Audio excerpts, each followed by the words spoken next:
హోషేయ దేవుడికి శిరస వహించాల్సి వచ్చింది. ఆ తర్వాత హోషేయ చాలా భయంకరమైనటువంటి వేదన గుండా వెళ్ళాడు. ఎందుకంటే ప్రజలకి దేవుని గుండె చప్పుడేంటో, ఆయన వేదన ఏంటో, ఆయన ఎన్నిసార్లు వీళ్ళు నొప్పించారో, ఆ బాధ ఏమిటో తెలియాలని, వాళ్ళ జుగుప్సాకరమైన పాపం ఏంటో వాళ్ళకి తెలియాలని దేవుడు ఈ పని చేయించాడు. మీరు పాత నిబంధన చదువుతూ ఉంటే కొన్నిసార్లు దేవుడు పాపాన్ని చాలా జుగుప్సాకరంగా, ఇశ్రాయేలీయుల పాపాన్ని చాలా జుగుప్సాకరంగా, వాళ్ళ వ్యభిచారాన్ని, ఆధ్యాత్మిక వ్యభిచారాన్ని ఆయన అభివర్ణించడం మనం చూస్తాం. చదవకుండా మనం పక్క పేజీకి వెళ్ళిపోయే పరిస్థితి కనపడుతుంది.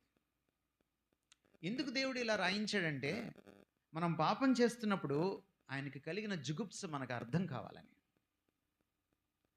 మనం పాపం చేస్తున్నప్పుడు ఆయన ఎంత చలించిపోయాడో, ఆయన హృదయం ఎంత ద్రవించిపోయిందో, ఆయన ఎన్నిసార్లు సిలువ వేయబడ్డాడో ఆయనకి అర్థం కావాలని ఇవి రాయించాడు ఆయన.